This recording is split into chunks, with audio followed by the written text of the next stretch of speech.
A graça e paz, irmãos. Convido você a ficar de pé aí no seu lugar. Você que está nos assistindo aí de casa, que Deus te abençoe muito.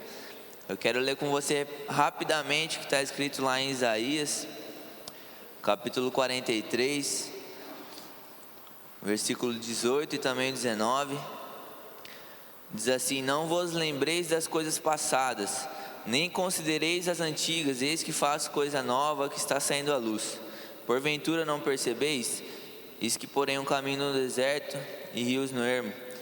Quando Isaías profetiza isso, Israel estava vivendo um tempo sombrio. Eles tinham acabado de voltar do cativeiro. Muitas vezes a esperança deles e a felicidade deles estavam baixas, porque eles tinham vivido um tempo ruim, sabe? E com esse coronavírus, com essa pandemia, muitas vezes nós vivemos tempos ruins.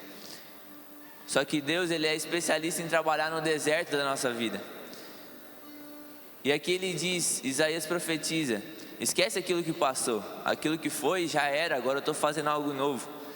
Algo novo que eu vou fazer na sua vida, que está dentro do seu coração, algo que eu quero trazer à luz. Eu convido você a entregar todo o seu coração a Deus nesse momento. Eu convido você, no mais íntimo do seu ser, a olhar para dentro e falar assim: Pai, eu quero a Tua presença hoje. Eu sei que o Senhor tem algo novo para mim, eu sei que o Senhor tem uma porção nova. Eu sei que as coisas velhas já se passaram e agora o Senhor tem feito algo novo.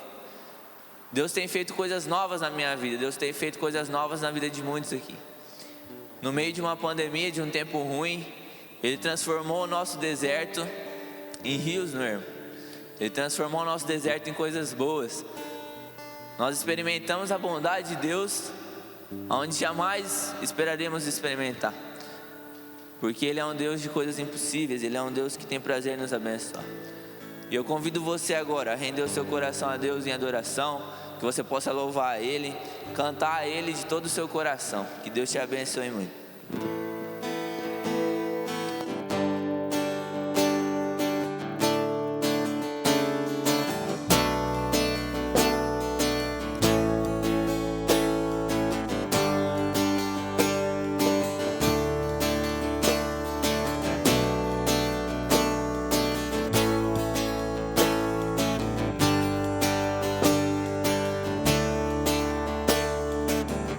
Antes de eu falar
Traz luz para sombras, escala montanhas pra me encontrar.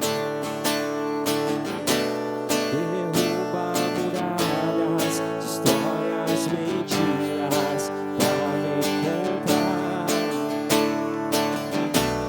Traz luz para sombras, escala montanhas pra me encontrar. Derruba muralhas, destrói as mentiras pra me encontrar. Traz luz para sombras, escala montanhas pra me encontrar. Derruba muralhas, destrói as mentiras pra me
Pode declarar mais uma vez. Traz luz para sombras, escala montanhas pra me encontrar. Derruba muralhas, destrói as mentiras pra me encontrar. Traz luz para sombras, escala montanhas pra me encontrar. Derruba muralhas, destrói as mentiras pra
mais alto que você puder. Te exaltamos, Senhor. Seja bem-vindo nesse lugar.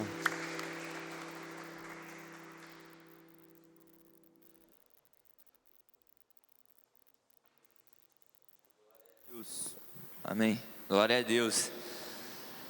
Quero que você abra comigo lá em 2 Coríntios, capítulo 9, versículo 6, 7.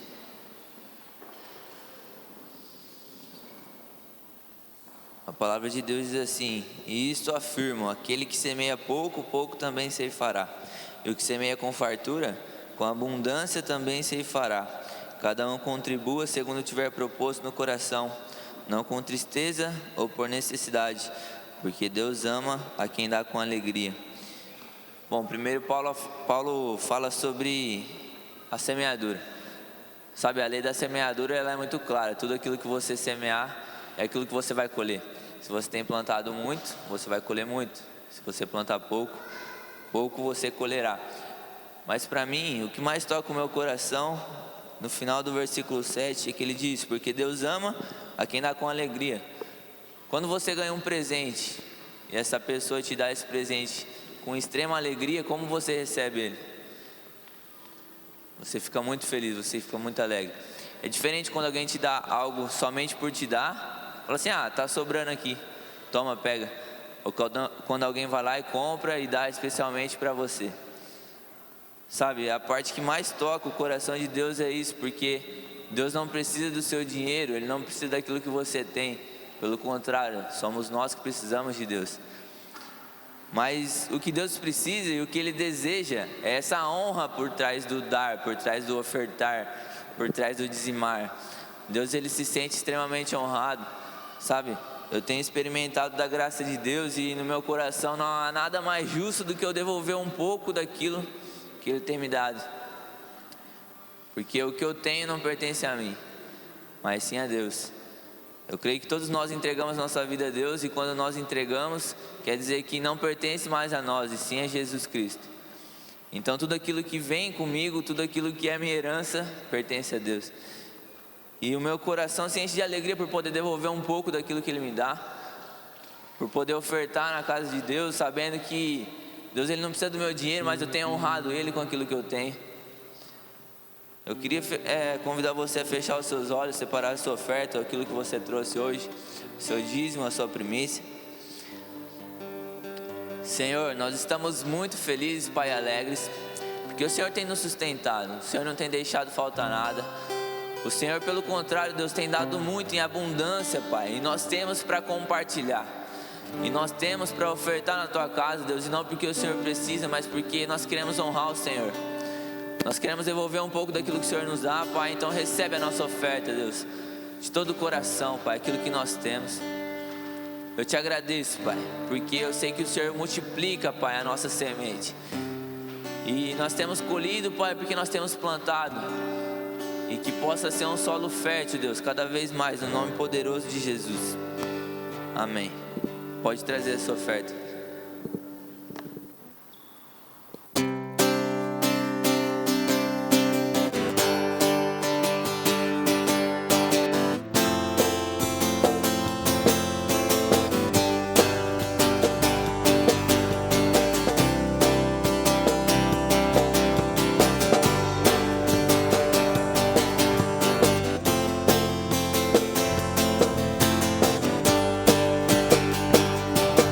As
Muito bem, graças a Deus. Irmãos e irmãs, uma alegria para nós estarmos reunidos, né? Mais um fim de semana. E hoje é um dia especial também, porque nós recebemos uma nova família comunhão da nossa igreja. Então eu quero convidar aqui comigo o Jefferson, a Juana, o Joaquim, que hoje se tornarão oficialmente membros da nossa igreja, né?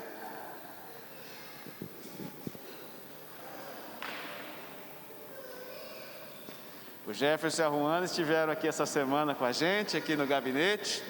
Nós conversamos, eles expressaram o desejo de se tornarem membros da nossa comunidade. E nessa manhã eles estão aqui para assumir os votos, né, como parte da igreja. Eles já têm congregado conosco há um tempo, né? Tem caminhado conosco aí eu acho que um tempinho até significativo, né? Desde o início da pandemia. E hoje então eles disseram: pastor, nós já somos da família, mas a gente quer se tornar oficialmente também, né? Parte da família Ruá, parte dessa igreja. E nós queremos então recebê-los nessa manhã. Eu vou apenas lembrar dos votos que eles estão assumindo aqui conosco como igreja. Nós assumimos os votos como igreja de sermos fiéis ao Senhor Jesus até o fim das nossas vidas, participando dessa obra maravilhosa que é falar do amor de Deus, de sermos testemunhas vivas. Nós acreditamos que o mundo anseia pela revelação dos filhos, porque é o que a Bíblia diz. Vocês creem nisso também? Se sim, para nós é uma alegria tê-los aqui conosco. Os membros da igreja assumem o compromisso de serem testemunhas, de serem membros ativos na vida da igreja, participando através das suas orações, presença, contribuições e aquilo que estiver sempre ao nosso alcance. Então nós queremos orar como igreja e recebê-los nesse domingo. Eu quero pedir para você ficar em pé, estender sua mão aqui para o altar. Senhor, nós somos gratos por cada homem e mulher, por cada família que o Senhor acrescenta a essa comunidade de fé.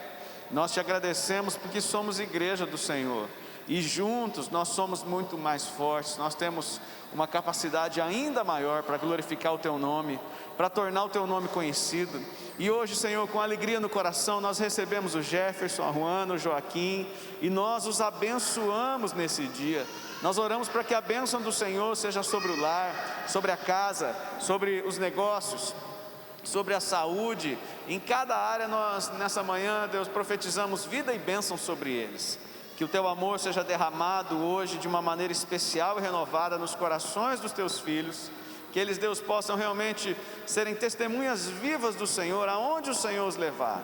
Como igreja nós declaramos a bênção do Senhor sobre eles. Oramos para que eles sejam uma bênção na vida da tua igreja, e que a tua igreja seja uma bênção na vida dos teus filhos, em nome de Jesus, amém. Essa é a hora que a igreja vinha abraçar, né? Então a gente troca o abraço hoje, né? A gente troca o abraço por uma salva de palmas. Sejam bem-vindos, viu? Essa é a família de vocês aí, ó. Deus abençoe, viu?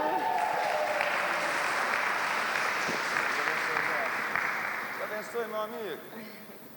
Muito bem, você pode se assentar.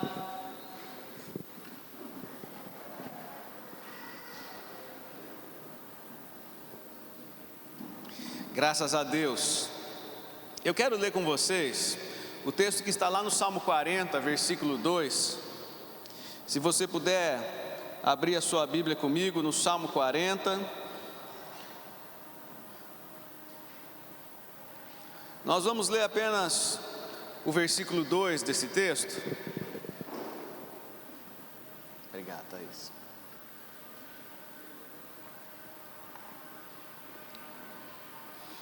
Salmo 40, versículo 2, a Bíblia diz assim: tirou-me de um poço de perdição, de um atoleiro de lama, colocou os meus pés sobre uma rocha e firmou os meus passos. Mais uma vez, tirou-me de um poço de perdição, de um atoleiro de lama, colocou os meus pés sobre uma rocha e firmou os meus passos. Meus irmãos e irmãs, eu acredito que esse único versículo do Salmo 40, versículo 2, ele é um resumo de tudo aquilo que Deus fez por cada um de nós. Esse texto para mim, ele é um resumo do propósito de Deus para a vida humana. Esse texto fala de quem nós éramos e quem agora nós somos no Senhor. Qual é a vida que eu e você, infelizmente, podemos continuar vivendo sem Jesus? Mas qual é então a vida abençoada, maravilhosa que Ele me propôs?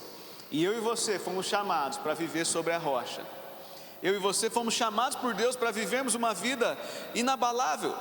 Eu quero pensar hoje com você, a partir desse texto, de alguns outros textos que nós vamos ler. Eu quero pensar com vocês a respeito da nossa vida, da nossa família.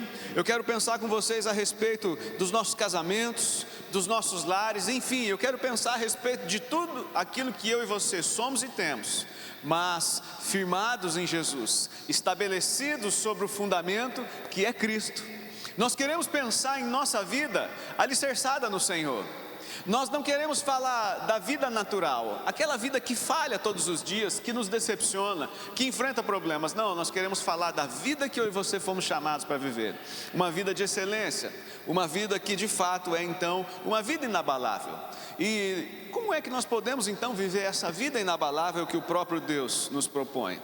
A Bíblia nos mostra que essa vida maravilhosa, inabalável, firmada em Jesus, ela depende sempre de onde eu e você estaremos alicerçados. Qual é o chão pelo qual nós vamos decidir caminhar daqui em diante? Qual será o firme fundamento da nossa vida, da nossa fé, da nossa existência? Ou em outras palavras, a pergunta que Deus deseja que eu e você responda nessa manhã, ao sairmos daqui, há uma pergunta que precisa estar respondida no nosso coração e nos nossos pensamentos, sobre o que é que nós estamos edificando a nossa vida. Aonde é que nós temos depositado a nossa esperança? Sabe, eu penso que foi para esse tipo de vida que Deus de fato nos chamou, para uma vida inabalável. Diga para quem está aí com você, uma vida inabalável.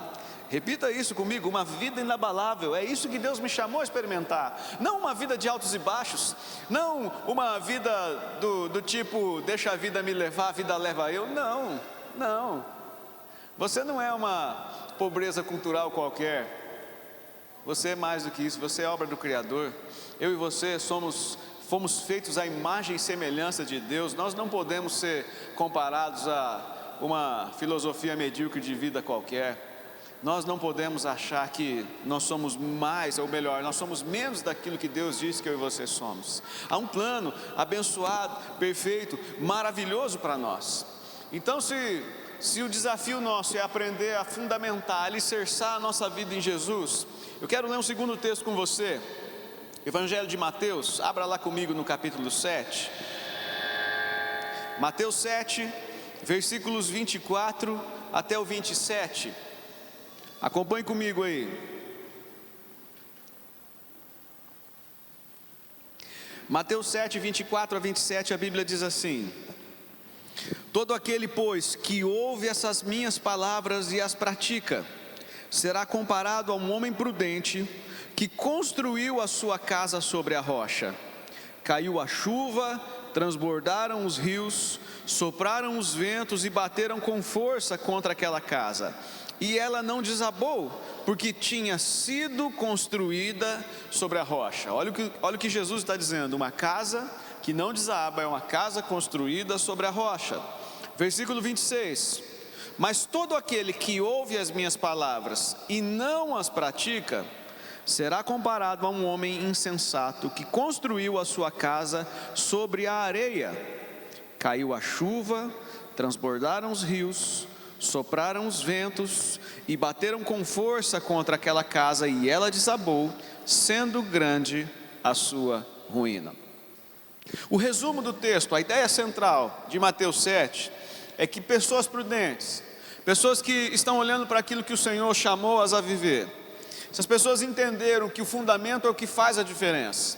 Sobre o que nós construímos a nossa vida muda tudo. E o texto diz que o prudente, ele construiu, ele edificou a sua vida, a sua casa, o seu lar sobre a rocha. Nós lemos na palavra que a rocha é Jesus, o nosso Senhor é o firme fundamento da nossa existência.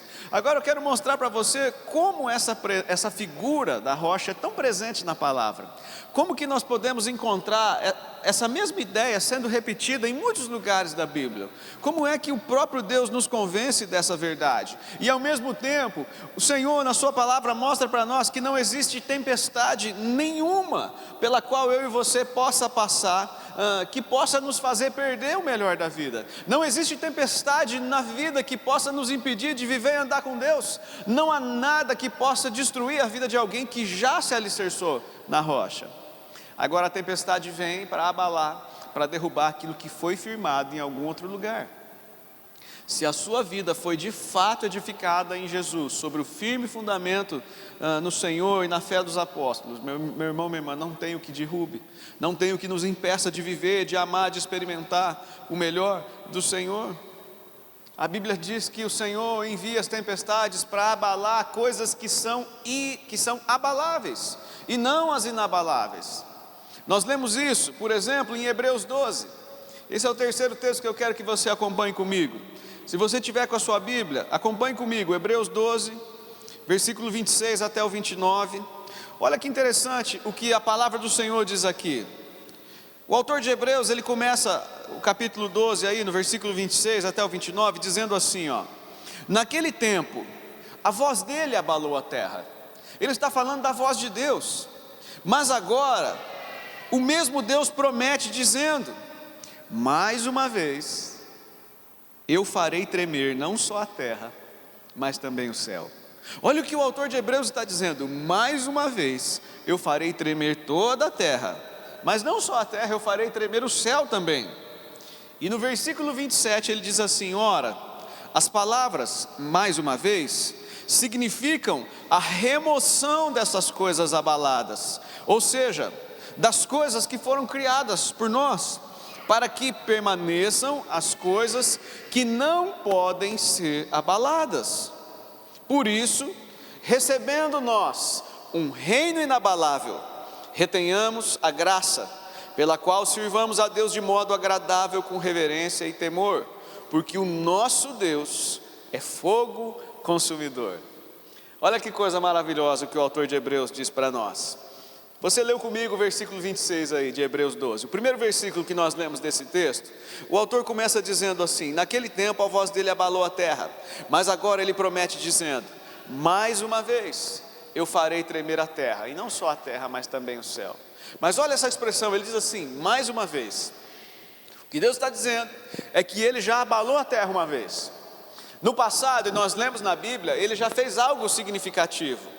O profeta Ageu fala a respeito disso. Quando nós lemos a respeito desse texto em Ageu 2,7, o autor de Ageu diz assim, ou melhor, o profeta Ageu no capítulo 2 diz assim: pois assim diz o Senhor dos Exércitos, daqui a pouco, mais uma vez, eu farei tremer o céu, a terra, o mar e a terra seca, farei tremer todas as nações, e serão trazidas todas as coisas preciosas de todas as nações, e encherei o meu templo de glória, diz o Senhor dos Exércitos.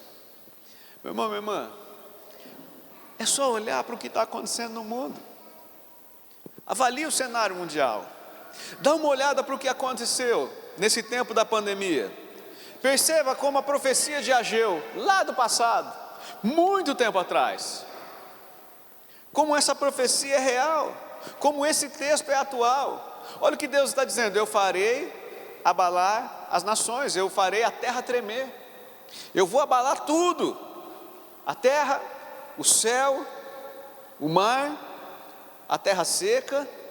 Olha o que Deus está dizendo: eu vou trazer as riquezas de todas as nações para mim, eu vou atrair a atenção das pessoas para mim. E aí, teve alguma grande potência que resolveu o problema da pandemia? Não teve. Teve dinheiro que sarou, curou alguém? Também não. Teve tecnologia, inteligência ou qualquer outro recurso humano que pudesse resolver os problemas da humanidade no último ano? Não teve. E sabe o que é que nós concluímos disso? Que mais uma vez, o nosso Deus está abalando toda a terra. E é importante que você entenda o propósito disso. Sabe, a pior coisa nesse tempo é ficar ouvindo crente que reclama da vida. Crente que só ora para a pandemia acabar, como se não quisesse ao menos entender o que é que Deus está nos fazendo enxergar. Será mesmo que Deus permitiu eu e você passar por tudo isso como seus filhos por nada? Será que a pandemia era só obra do diabo mesmo, para nos fazer sofrer um pouco e depois o Senhor vem e resolve o problema e a vida continua como era antes? Será mesmo que essa é a miserável esperança?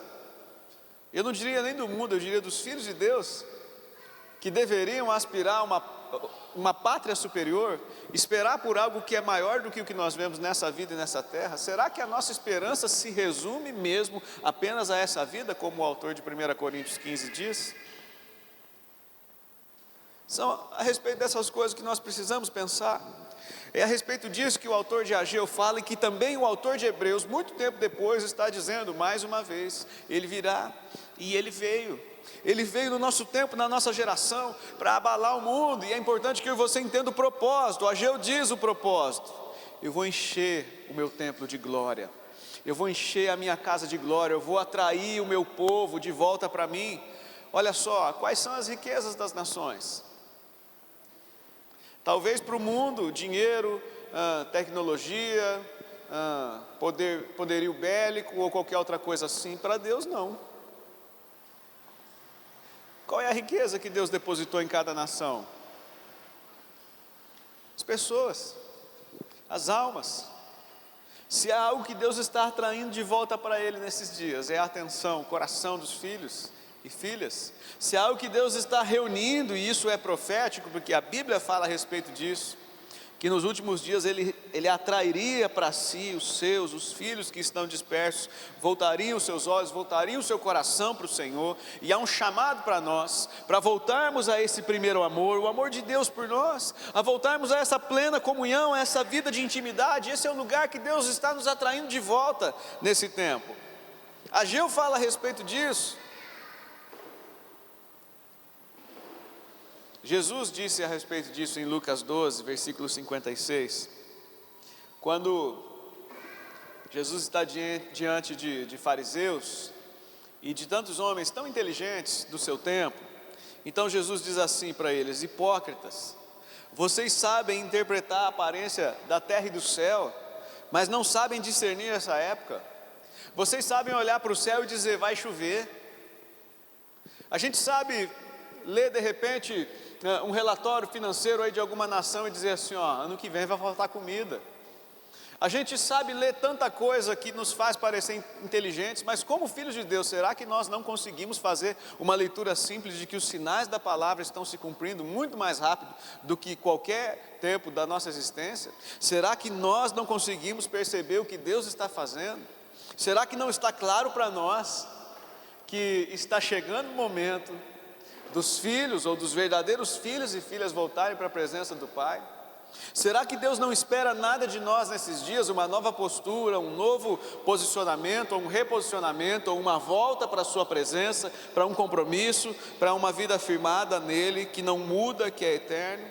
Leia os sinais, preste atenção no que eu e você precisamos prestar atenção de fato, naquilo que nós realmente precisamos enxergar. O texto de Hebreus 12, no versículo 27, a Bíblia fala que Ele está removendo tudo que é abalável, para que apenas o inabalável fique, ou seja, aquilo que é o reflexo do caráter de Deus, o seu amor, a sua verdade, a sua bondade. O que foge disso vai ser abalado. Qualquer outra coisa na vida que não aponte para Jesus vai cair. Quantas coisas caíram nesse ano? Faliram, fecharam, deram errado, planos maravilhosos, projetos grandiosos. E eu não digo só na economia, na profissão, eu digo aqui na igreja, por exemplo, na religião, nas nossas agendas pessoais, nos nossos eventos, né? Na vida de modo geral. Quanta coisa que deixou de existir, quantos sonhos nossos que eram importantes, puros, reais, mas eram abaláveis. E a Bíblia diz que o nosso Deus chacoalhou, e o que podia cair, caiu. Agora a pergunta é: se você for chacoalhado por Deus hoje, o que é que cai e o que é que permanece de pé? A sua fé fica em pé ou cai? Sua esperança está onde? Você espera mesmo apenas para que a pandemia acabe e a vida volte ao normal? Ou esse tempo está sendo aproveitado para chegar mais perto de Deus? Para ouvir o seu coração, para ouvir as suas verdades, para saber o que Ele espera da minha vida e da sua? A Bíblia está dizendo que aquilo que é temporário, aquilo que é passageiro, aquilo que é terreno vai ser abalado, vai continuar caindo, vai continuar quebrando, vai continuar sendo moído por Deus. Para alguns eu sei que isso é uma triste notícia, me perdoe, mas é o que está na palavra. É o que a Bíblia está dizendo, que o que é abalável vai continuar sendo abalado até desaparecer. Porque se há algo que Deus deseja evidenciar, são as coisas de valor eterno. Não há nenhum outro valor na sua vida que seja importante para Deus do que aquilo que é eterno, do que aquilo que Ele disse que faria, do que aquilo que Ele espera de mim e de você. O que é que nós estamos construindo no meio de tudo isso? O que é que nós estamos fazendo da nossa vida? Você tem edificado uma vida abalável ou inabalável no Senhor? A maneira mais simples de avaliar isso é quando as tempestades chegam. Quando as tempestades chegam, você procura quem? Quando a casa cai, você tenta reerguer de que maneira? Sozinho, por conta própria, na opinião dos profissionais, ou você ouve a Deus, procura Ele primeiro? Quando as lutas vêm, você faz o que com a sua fé? Você engaveta a sua fé e procura algo natural? Ou você dobra os seus joelhos e diz: Senhor, eu sou incapaz, mas o Senhor é o Deus que me fortalece, tudo posso naquele que me fortalece. O Senhor é o Deus que me capacita, o Senhor é o Deus que abriu o mar, o Senhor é o Deus que faz milagres, e eu preciso que um milagre aconteça. A gente precisa voltar a ser como criança, diante do Senhor. Uma fé simples, mas uma fé prática, que funciona. Uma fé que seja bíblica. Quando eu cheguei aqui no templo, antes do nosso culto, um casal me procurou e falou assim: nós temos um testemunho sobrenatural para contar. E eu fiquei empolgado, fiquei pensando assim: poxa vida, cresceu a perna de alguém, né? Ressuscitar alguém, certeza, né? E eu sei que esse casal ora por esse tipo de coisa, sempre, né? São ousados. Mas eles disseram assim: o testemunho, pastor, é que a gente orou e a nossa TV não consertou. Uma outra pessoa orou e a TV voltou a funcionar. Eu fiquei pensando, né? Uma TV? E aí Deus falou comigo: é uma TV, porque a fé é simples, ela funciona assim, com coisas que são insignificantes, mas que também demonstram a graça, o cuidado, o amor, o favor de Deus, o quanto Ele nos ama. Porque a fé opera por meios naturais também, por maneira simples.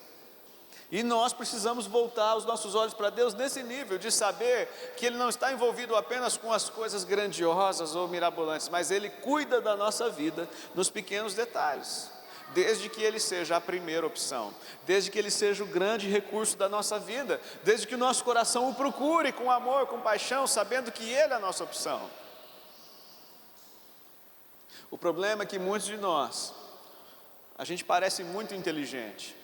Então o que a gente faz? A gente procura um profissional para resolver o nosso problema. Então nós procuramos outro e mais outro. E a gente usa o Google também, né?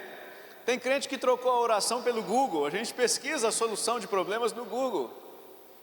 E eu fico imaginando Deus lá no céu de boca aberta dizendo assim: meu Deus, eu estou aqui com a minha mão cheia de bênçãos para derramar, eu estou aqui pronto para dar algo, era só vir buscar, era só me pedir. Eu deixei registrado em minha palavra, muitos mil anos atrás, que aquele que pede recebe, o que busca encontra, aquele que bate a porta é aberta. Mas esse abençoado resolveu procurar ajuda no Google, ele preferiu procurar ajuda no fulano de tal, no cicrano, no beltrano. Ele só não quer me ouvir. Contudo, não veio a mim atrás das palavras de vida eterna. E é exatamente por isso que Deus vai continuar abalando o céu, a terra, o mar, a terra seca, a minha vida e a sua, e a humanidade, e as cidades, os estados e nações, e as profissões, e a economia, a saúde, seja lá o que for.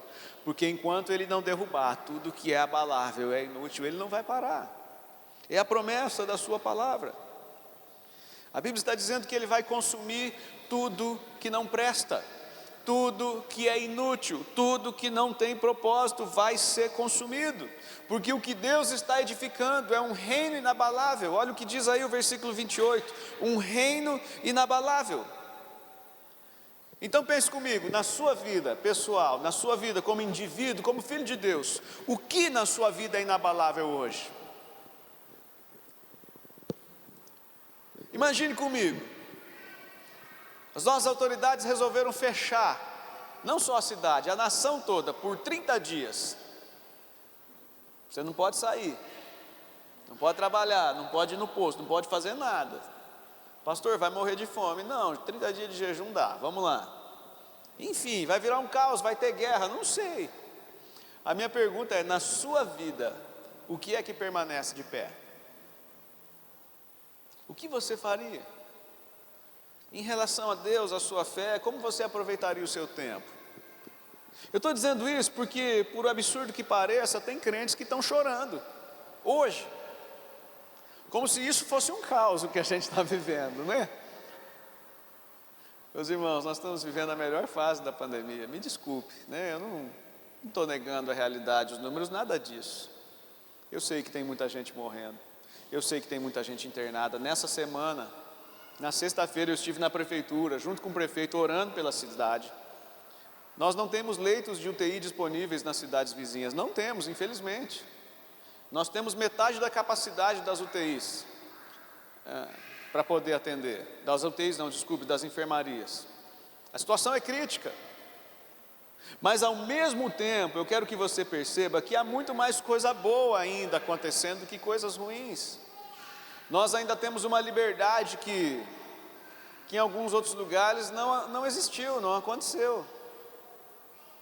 A grande questão é o que nós estamos fazendo diante dessas coisas. Porque tem crente que chora, tem crente que foge, tem crente que se esconde. A Bíblia diz que se no dia da angústia nós nos fazemos de fracos, é porque a nossa fé é fraca. Se há um dia, um momento na vida que nós deveríamos mostrar a nossa força em Deus, o momento é agora, no momento da luta, da dificuldade, dos limites. Esse é o chamado de Deus para nós. Não é um chamado para o suicídio, não é um chamado para uma exposição irresponsável, não, querido, não é isso que eu estou dizendo. O que eu estou dizendo é que nós podemos fazer mais do que nós estamos fazendo como igreja. Nós podemos compartilhar a nossa fé, podemos compartilhar o amor de Deus, e individualmente nós precisamos olhar mais para Jesus e enxergar o que Ele está tentando nos mostrar nesses dias. E a pergunta simples é: o que eu estou fazendo da minha vida? O que eu estou construindo de fato? O que na minha vida ainda pode ser abalado pelo Senhor? E se Ele derrubar o que não presta, o que sobra? O que sobra dentro de mim? O que sobra ao meu redor? O último versículo que eu li com você em Hebreus 12, versículo 29, o autor diz: o nosso Deus é fogo consumidor. Ele vai consumir o que não presta, Ele vai queimar, Ele vai aniquilar o que não serve. Agora, olha o que o autor em 1 Coríntios 3 diz. O apóstolo Paulo, quando escreve para a igreja de Corinto, se você puder ler comigo, 1 Coríntios 3, de 10 a 17, ele diz assim, ó: segundo a graça de Deus que me foi dada, lancei o fundamento como sábio construtor. Preste atenção no que ele está dizendo. Segundo a graça de Deus que me foi dada, lancei o fundamento como sábio construtor. Eu recebi de Deus graça, eu recebi do Senhor habilidade sobrenatural, ou seja, sozinho eu não faria isso. Sozinho não há o que fazer da minha vida, sozinho eu não vou vencer pandemia, luta, crise, tempestade nenhuma. Agora, segundo a graça que eu e você, como igreja, estamos recebendo do Senhor, nós precisamos fundamentar a nossa vida como sábios construtores. É isso que Paulo está dizendo. Nós temos ferramentas nas mãos, precisamos usá-las corretamente. Então ele diz assim: lancei o fundamento como sábio construtor e outro edifica sobre ele. Porém, cada um veja como edifica. Paulo está dizendo: preste atenção no que vocês estão fazendo. Versículo 11: porque ninguém pode lançar outro fundamento além do que foi posto, o qual é Jesus Cristo. Não há como edificar a nossa vida, o nosso futuro, os nossos dias em qualquer outro fundamento que não seja Jesus. Se o fundamento não for Ele, a casa cai. Versículo 12. E se o que alguém edifica sobre o fundamento é ouro, prata, pedras preciosas, madeira, feno ou palha, a obra de cada um se tornará manifesta, pois o dia do Senhor a demonstrará, porque será revelada pelo fogo, e o fogo provará qual é a obra de cada um. Se aquilo que alguém edificou sobre o fundamento permanecer, esse receberá recompensa. Se a obra de alguém se queimar, esse sofrerá uma perda, porém, ele mesmo será salvo, mas como que através do fogo. Vocês não sabem que são santuário de Deus, e que o Espírito de Deus habita em vocês? Se alguém destruir o santuário, Deus o destruirá, porque o santuário de Deus que vocês são, é um santuário sagrado. Olha o versículo 10 aí. Você leu comigo 1 Coríntios 3, de 10 a 17. Paulo diz no versículo 3, que cada um veja como edifica, que cada um perceba como tem vivido a sua vida. Sabe, essa é uma avaliação pessoal que nós precisamos fazer. Essa não é só uma avaliação que nós fazemos no dia da ceia. Nós precisamos avaliar a nossa vida todos os dias. A pergunta que Paulo está fazendo para nós é muito simples. Ele diz assim: quais são os valores, quais são os propósitos sobre os quais você tem construído a sua vida? O seu relacionamento, seja como casal, seja como namorado, noivo, seja como avó, avô, seja como filho ou como um amigo, como patrão ou como empregado, seja em cada área que Deus tem colocado você, quais são os fundamentos, quais são os valores que você tem levado adiante, o que é importante para você, o que é que você tem negociado e o que é que você não pode negociar. Nós precisamos pensar a respeito dessas coisas. Em outras palavras, Paulo está falando sobre uma construção, e ele faz uma pergunta simples. Ele faz a pergunta que qualquer pessoa que reforma a sua casa, ou arruma aí a sua construção, a pergunta é: você está usando coisas boas ou coisas ruins? Os materiais são de qualidade? Eu lembro de uma propaganda antiga, se eu não me engano, era uma propaganda da Tigre, falando sobre tubos e conexões, e aparecia um mico, um macaquinho, dando uma gargalhada na propaganda lá, E aí a pessoa, para economizar,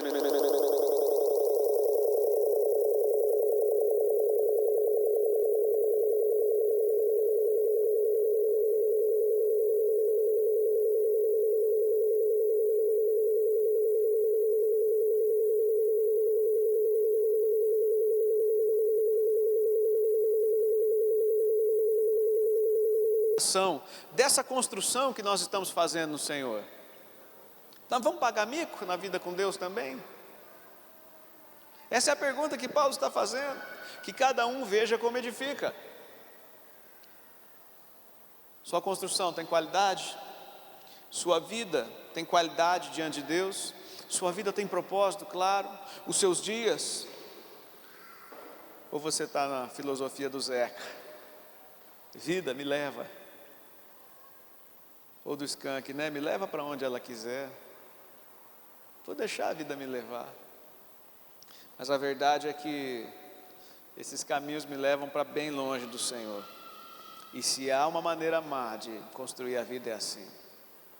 Você já ouviu muita gente reclamando da casa. Comprou a casa, 1 ano ou 2, as rachaduras começaram a aparecer, as goteiras, as infiltrações. Porque a verdade é que não foi feito com o devido cuidado, com o devido rigor, com a devida qualidade. A qualidade é importante. A qualidade da sua fé, do seu relacionamento com o Senhor, da sua intimidade. O autor de 1 Coríntios 3, aí no versículo 11, diz que o fundamento da nossa vida é o Senhor, a rocha é o Senhor, o alicerce é Jesus, a base precisa ser Ele. Essa é a única forma, o único caminho, a única maneira. Qualquer outro fundamento vai dar errado, porque o texto diz que o fundamento já foi posto. O fundamento é Jesus. E se eu tentar construir a minha vida assim, em cima de qualquer outro fundamento, eu vou perder meu tempo. Vai dar errado, a casa vai cair em algum momento, as coisas vão falhar. O que acontece hoje é que a gente conhece cristãos que são cheios de conhecimento.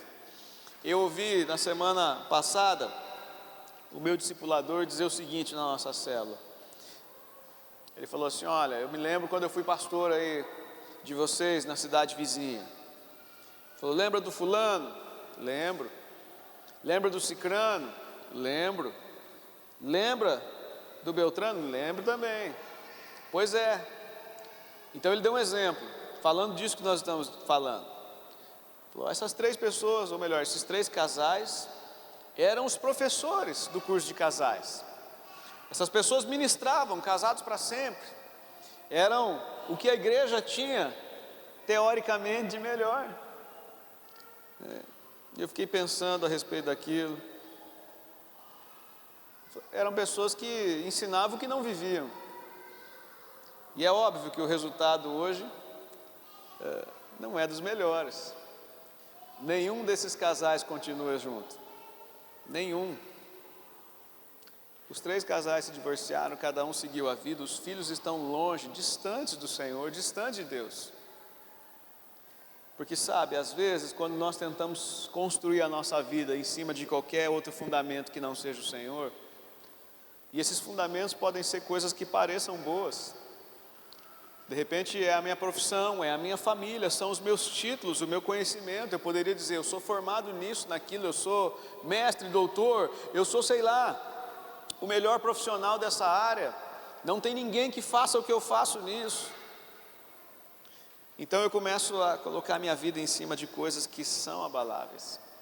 Esses casais, por exemplo, que eu disse, tinham cursos de treinamento.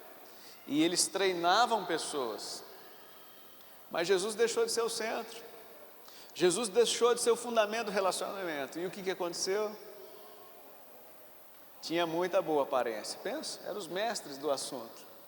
Eram os professores de casais. Mas a teoria não funcionou para eles. E a casa caiu. E é exatamente por isso que o versículo 12 diz assim: preste atenção em como você edifica.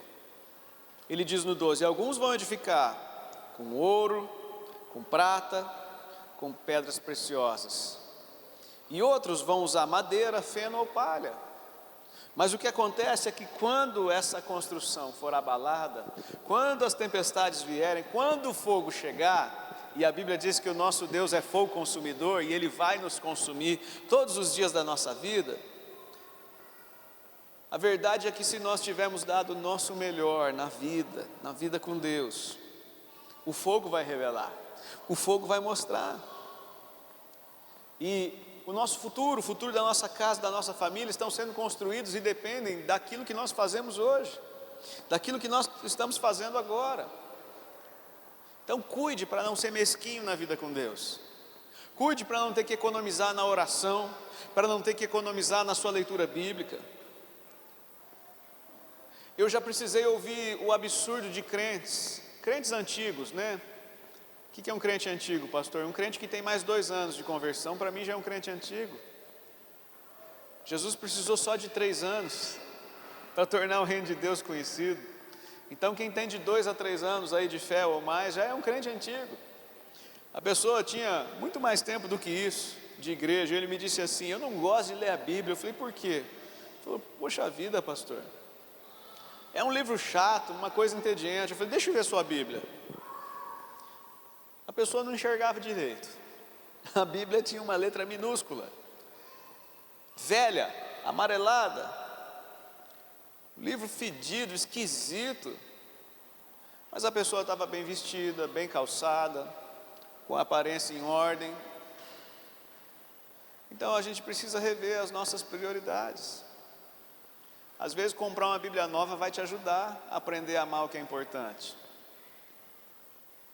Eu também não gosto de sair com roupa velha, suja, fedorenta. Eu prefiro a nova, limpa, bonita. Me motiva mais, me faz me sentir melhor. Agora eu quero aprender a amar a palavra de Deus, eu quero aprender a ler a Bíblia, mas eu não sou capaz de investir um pouquinho para ter uma boa Bíblia, um bom recurso, uma boa ferramenta que vai me ajudar a conhecer mais o Senhor. É isso.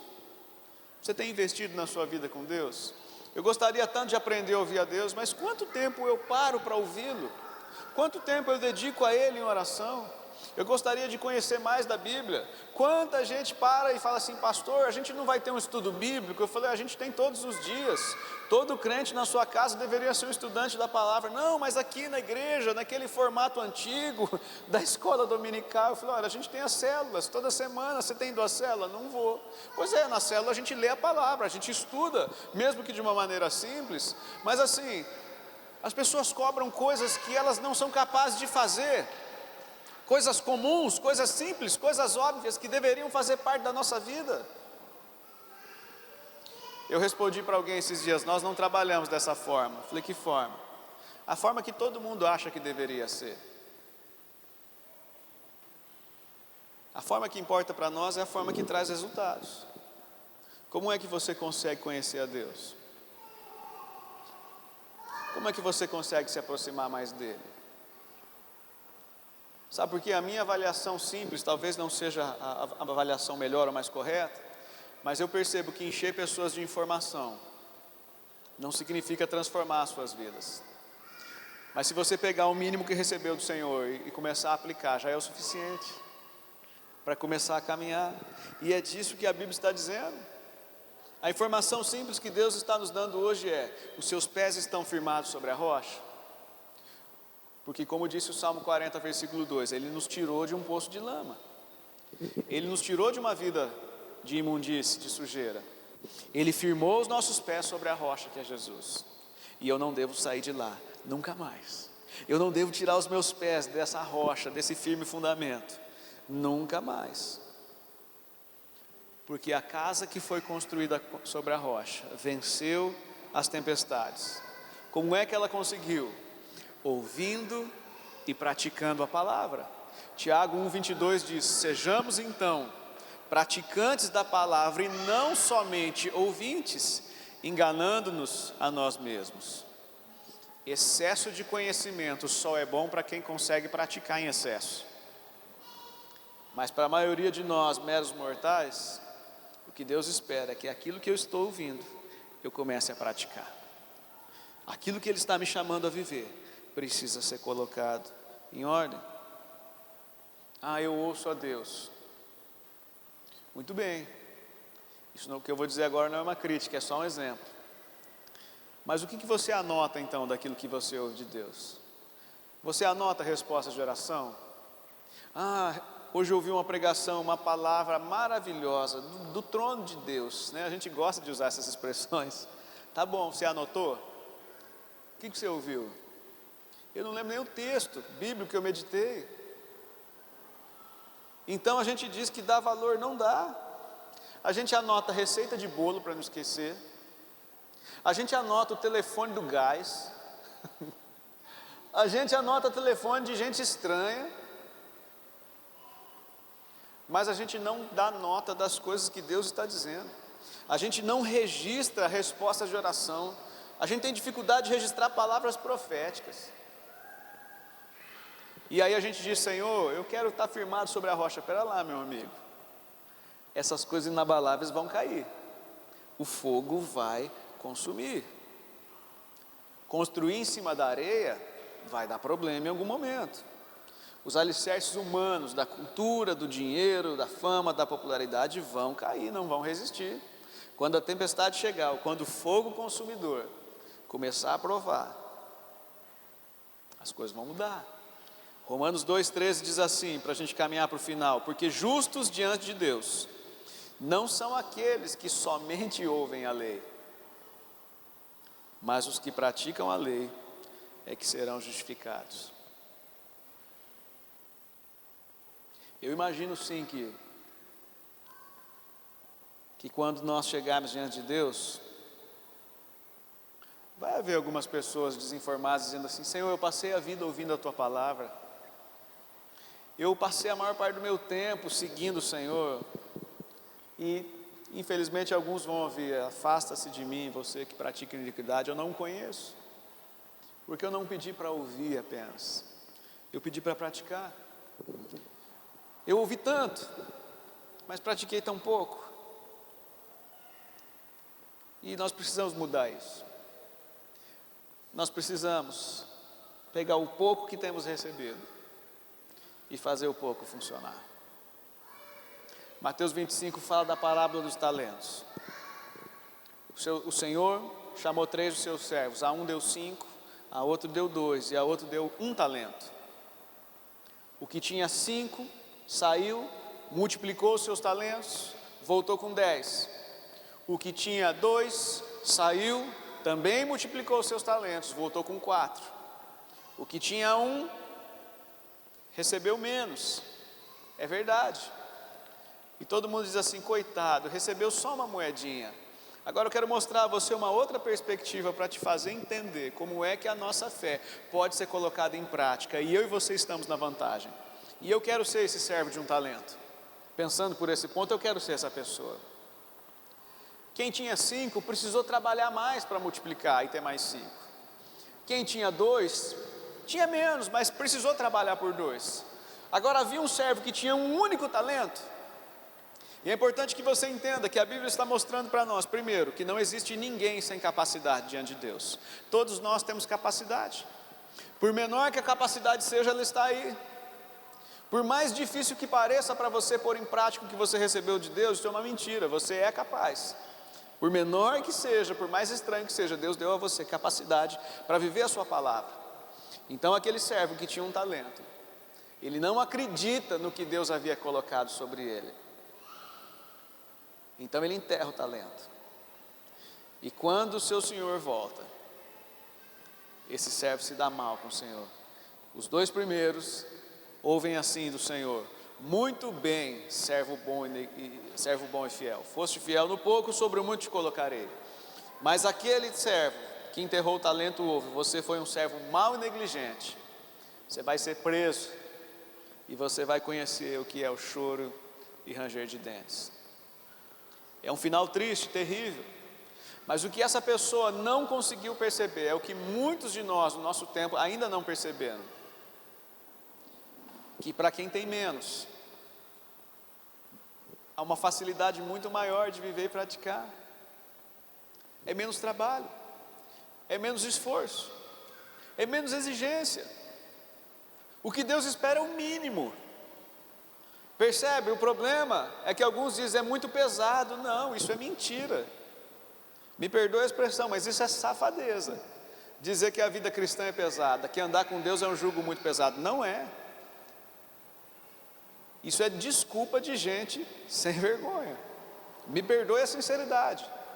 Mas nós precisamos entender que o que Deus está mostrando na sua palavra é que o mínimo é muito simples de ser vivido. A gente só precisa acreditar. Quem não acredita faz o que esse homem fez: enterra o talento. Ou, usando a figura de toda a ministração até agora, vai construir a vida sobre a areia. Vai achar que o firme fundamento que é Cristo não é um bom fundamento, não o sustenta. Vai achar que de repente ficar sobre a rocha não é seguro. Talvez seguro seja ficar como palanque no banhado, né? Ou como os antigos diziam, né? Como prego na polenta. Vida sem alicerce é uma vida que dá errado. As aparências, elas podem enganar por um tempo. A fachada da nossa vida pode parecer que deu certo. Pode parecer que vivendo do meu jeito está tudo bem. As duas construções, sobre a rocha e sobre a areia, elas pareciam bonitas. As duas, aparentemente, são iguais. Até que a tempestade chegue. E na hora da provação, a gente vai saber o que a gente não enxerga pela aparência. As lutas vão revelar quem nós somos diante de Deus. De que modo você está construindo a sua vida? Esse é o meu desafio para você nesse domingo, para pensar diante do Senhor, o que é que nós estamos fazendo? Para a gente orar, quero ler o último texto, 1 Pedro 2, e a gente vai orar na sequência. 1 Pedro 2, de 4 a 6, diz assim, para você que quer construir a sua casa sobre a rocha, 1 Pedro 2, 4, 6 diz assim: chegando-se a ele, a pedra que vive, que é Jesus, rejeitada assim pelos homens, mas para com Deus eleita e preciosa. Também vocês, como pedra que vivem, são edificados casa espiritual para serem sacerdócio santo, a fim de oferecerem sacrifícios espirituais agradáveis a Deus por meio de Jesus Cristo. Pois isso está na Escritura: eis que ponho em Sião uma pedra angular, eleita e preciosa, e quem nela crer não será envergonhado. A pedra que vive é Cristo. A pedra é firme, é sólida, é inabalável. Mas é uma pedra comum, é uma pedra que vive.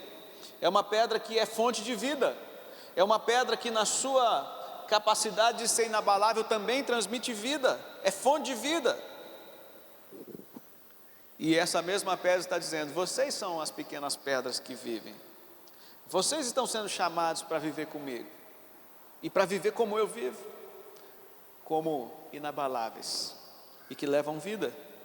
Como sacerdócio santo. É assim que 1 Pedro termina o texto. E essa é a essência do acesso direto a Deus. O sacerdote tem acesso livre a Ele. Nós não precisamos de intermediário. Nós não precisamos perguntar a opinião dos outros. Nós só precisamos nos achegar a Deus. Nós só precisamos ir até Ele. Nós só precisamos ouvir o que Ele está dizendo e obedecer. Nós só precisamos colocar em prática tudo aquilo que Ele tem colocado diante de nós. Feche os seus olhos em nome de Jesus. Pedro termina dizendo: aquele que crê no Senhor Jesus não será envergonhado. Você crê, querido? Você acredita que essa é a vida que Deus chamou você a viver? Uma vida inabalável, uma vida firmada na rocha. Salmo 40, versículo 2: tirou-me de um poço de perdição, de um atoleiro de lama, colocou os meus pés sobre uma rocha e firmou os meus passos. Há uma nova proposta de vida. Nós fomos chamados para viver uma nova vida no nosso Senhor. Nós fomos chamados por Ele.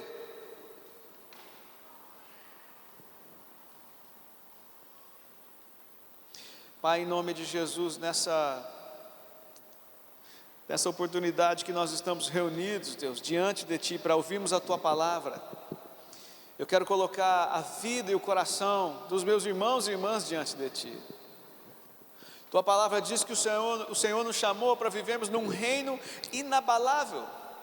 E nós somos cidadãos desse reino, nós fazemos parte, temos o privilégio de fazer parte do reino, do Rei que é eterno. Não tem a ver com uma igreja local, não tem a ver com uma denominação, com uma rede, é muito maior do que isso. O Senhor nos chamou para viver o reino de Deus, um reino inabalável, uma vida inabalável, firmada na rocha que é Cristo, com os nossos pés firmados no Senhor. Antes do Senhor, os nossos pés eram trêmulos, a nossa vida era envolvida com sujeira, com imundície, o nosso destino era a perdição. Mas agora no Senhor, Pai, nós fomos chamados para viver de uma maneira diferente e especial. O Senhor disse que mais uma vez viria e abalaria a terra. Nós cremos que o Senhor está fazendo isso, cremos que o motivo está na Sua palavra, para que o que é abalável caia de uma vez por todas, para que o que é inabalável seja evidente. Senhor, mas nós oramos nessa manhã por nossas vidas, por nossos corações, oramos por nossas famílias, nós oramos agora pedindo ao Senhor, para que o Senhor construa dentro de nós uma fé inabalável, um caráter forte, poderoso, reflexo do Senhor. Nós não queremos viver uma vida temporária, passageira, mas queremos andar olhando para a eternidade com o Senhor, olhando para Ti. Senhor, que nessa manhã o Senhor possa fortalecer os nossos braços, as nossas mãos e pés, fortaleça a nossa vida.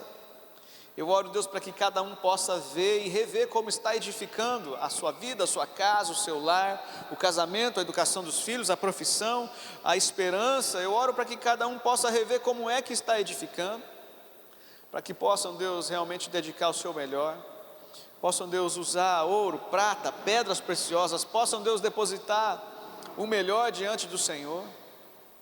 Eu oro, Deus, para que o fundamento seja firme. Eu oro, Deus, para que o fogo consumidor do Senhor possa queimar hoje toda a palha, todo o feno, toda a madeira, tudo aquilo, Deus, que é desprezível, tudo aquilo que não é importante, tudo aquilo que não é essencial, Pai. Eu oro, Deus, para que os meus irmãos e irmãs, para que cada um de nós sejamos praticantes da Tua palavra e não somente ouvintes. Eu oro, Deus, para que aquilo que recebemos do Senhor até agora seja colocado em prática todos os dias. Em nome de Jesus eu oro, Deus, para que nós não sejamos mais enganados pela aparência, ou não esperemos mais por isso.